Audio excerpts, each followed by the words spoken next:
We're in the last month of the last year of this decade. And when the clock rolls over, the time won't be any different, although our perceptions may convince us otherwise. But when the clock rolls over midnight and it's 2020, then we start a new decade. And this change, this moment in time, has many people looking back at the last 10 years and thinking about what they've done, what they've become, what they've contributed to, and also thinking forward to the next 10 years, imagining what those 10 years will hold. Almost unanimously, if you were to ask the people who are listening to this podcast right now, would you like to improve in the next 10 years? Almost unanimously, everyone would say yes. Similarly, if you were to ask people if they feel like they have improved over the last 10 years, once again, most people, maybe not as unanimous as the first question, but most people would say, yes, to some degree, I have improved. And there's a lot of other interesting questions that we could ask about looking back in time versus looking forward in time. But in today's episode, I want to focus in on that self-improvement aspect. What is our kind of operating system for self-improvement? My name is Jonathan Cottrell, and you're listening to Developer Tea. My goal on the show is to help driven developers like you find clarity, perspective, and purpose in your careers. And this is a common topic on this show. How do we get better?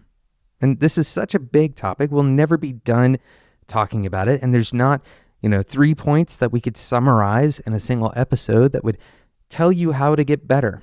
There are a lot of principles in self-improvement, and there's a lot of luck involved in becoming better as well. But I want to talk about one fundamental aspect of improvement. And this is centered on the process of learning, and more specifically on the process of feedback loops. We've talked about feedback loops on the show before, but we're going to dive in a little bit more on this concept of feedback loops and constructing the right feedback loop for whatever you are improving on. And in fact, we're going to take this discussion across at least 2 episodes because there's so much to discuss about feedback loops.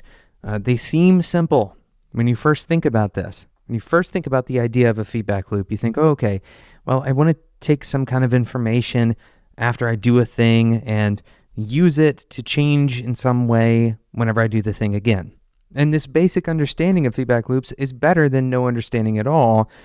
But there are really important things to keep in mind when you build your feedback loops, because you can end up building a feedback loop that is more harmful than it is helpful. So we're going to talk about ways to explicitly structure your feedback loops so that they are more effective. And we have at least 8 things that I want to talk about in these 2 episodes. There may be more as we go along. But first, I want to kind of step back and talk about what exactly we mean when we say a feedback loop. So because it's a loop, we can start at any point in that loop, but we'll start with the measurement. This is often considered kind of the beginning of a feedback loop. But again, there is a continuous loop happening, so there's not really a beginning. But we start with the measurement, then we move to the evaluation stage. We take whatever we measured and we make sense of that measurement in some way. We interpret it, and then we decide what to do about what we interpreted. And the thing that we do affects the next measurement. So in other words, as we measure and evaluate and then react to some stimulus or something that we can measure, that reaction will affect the next measurement. A very simple example of this is actually found in the human body. As it turns out, not all feedback loops that we experience are ones that we set up explicitly. In fact, most of the feedback loops we experience are not explicit. But as you sit in a room, as you are sitting on, let's say you're sitting at your desk, and the temperature in the room begins to get colder and colder. Well, your body will respond. It's not a measurement in the same sense that you measure the temperature by checking the thermostat. You're not involuntarily checking a thermostat, but The signals that your body is sending to your brain tell it, hey, it's getting colder.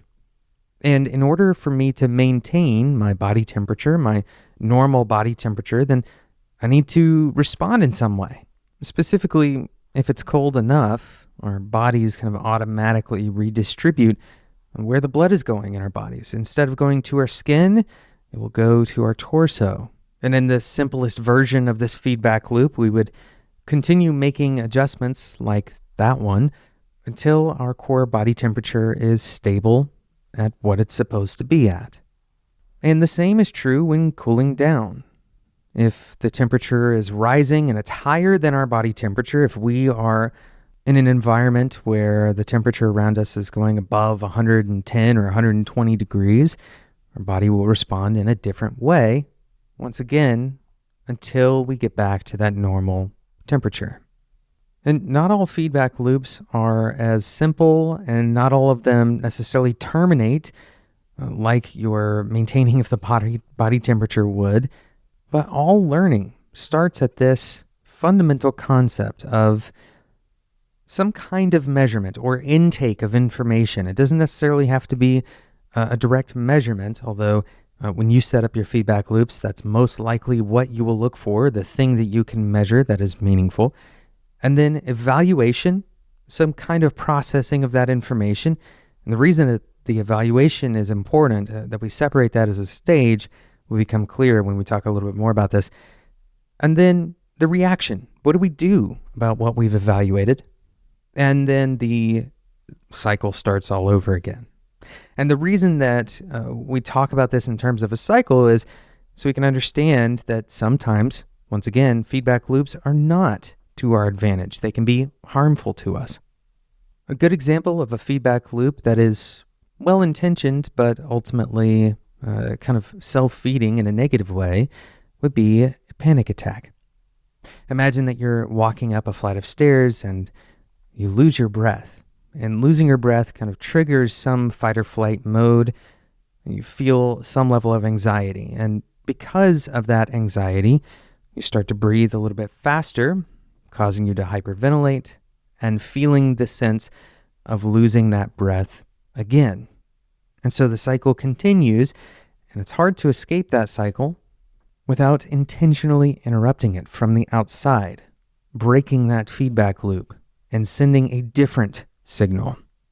So it's important to understand that feedback loops are incredibly powerful. They're not always good, and they're certainly not always bad, but they are the fundamental building block of learning. We're going to take a quick sponsor break, and then we're going to come back and talk about a few kind of guidelines for building good feedback loops.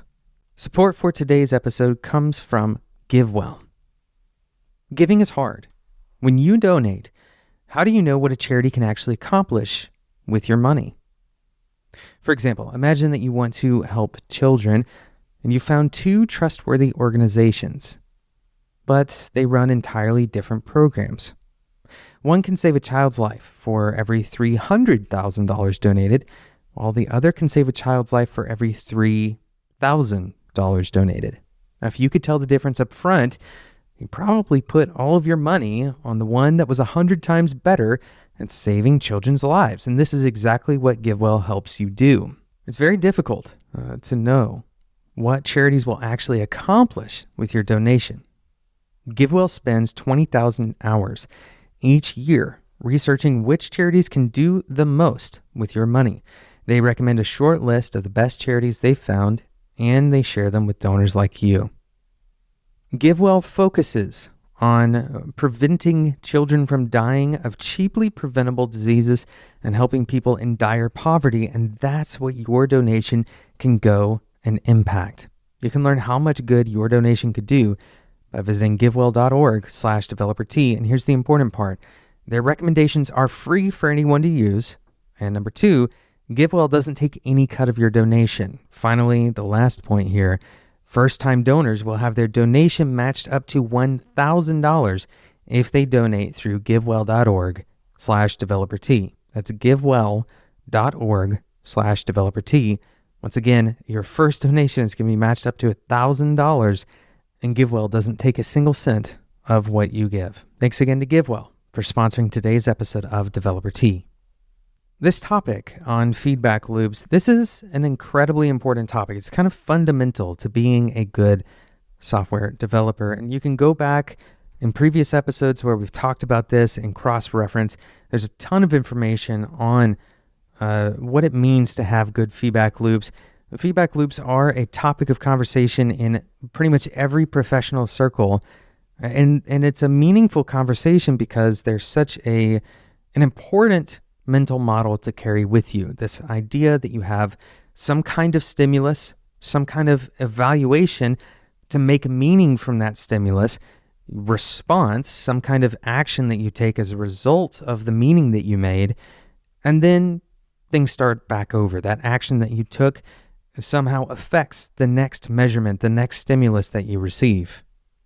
Very quickly, for the end of today's episode, I want to cover 2 guidelines for making your explicit feedback loops a little bit better, right? And as expected, this topic is big enough to span multiple episodes. We said at least 2. We'll probably end up doing 3 because there's so much to talk about with feedback loops. But I want to give you this first guideline to get started with this discussion, and that is to validate the inputs of your feedback loop. Validate the inputs of your feedback loop. What does this mean? Well, let's imagine that you are trying to get better at a sprint. You are a track runner and you're trying to improve your sprint times. And let's imagine that you have someone who is taking your times on a stopwatch. But the problem is that the stopwatch is faulty. From time to time, when you press the button, there's a bit of a delay. And also from time to time, the stopwatch will randomly stop in advance. So it won't actually count your time accurately. Well, if you knew that, then you would know that basing your actions or your reactions off of that stopwatch is probably a bad idea. The inputs are invalid. Another place where inputs are often invalid is when developers make estimates about the work that they're going to do. In particular, if you have a system where making an estimate, the estimate itself, is a measure of your job performance, now the inputs are starting to get a little bit muddy because developers are going to be incentivized to make different estimates if it affects their job performance. And so instead of having accurate estimates, you start to have, quote, performance estimates. These are vanity numbers, and they ultimately aren't really measuring much other than the developer's willingness to break from the norm. And so the thing that we're trying to measure, which is the amount of effort necessary to complete a given type of work, well, it's no longer available to us. We've changed the system so that the measurement, the thing that is being measured, is shifted, even though it's called the same thing. It's important to validate our inputs, not just at the conceptual level, like, for example, making sure that some kind of hard measurement is actually measured correctly, but also from the human level, making sure that the things that we are measuring, we're not affecting them by measuring them. And this plays right into the next guideline that is incredibly important when you create your feedback cycles or your feedback loops, and that is the cycle time. The amount of time between a given measurement and a change that you make and try to measure again. If we try to change too often, then we can't really accommodate to the change to accurately measure how well it's going to work on into the future. And so we end up having this high churn of change. Let's imagine that you're trying to change your process as a team, and you're changing so often, or you're even changing the people on the team so often that nobody ever gets accustomed. It's like this constant, endless onboarding, a treadmill of onboarding, if you will. But if you don't change quickly enough, the feedback loop becomes less valuable. You don't really have the ability to change in the ways that you need to change. And while your process may be stable and the outputs may be predictable, you may be losing a lot of opportunity for improvement. So these two things, these two ideas of validating your inputs, and then secondly, ensuring that your timeline, your cycle time, is enough time to measure in a way that represents how well something is working rather than measuring only the effects of the churn. These two things go hand in hand, because if your cycle time is too low, well, that invalidates your inputs, right? Your measurement ends up being invalid because your cycle time, your churn, your process churn ends up affecting the measurements too much.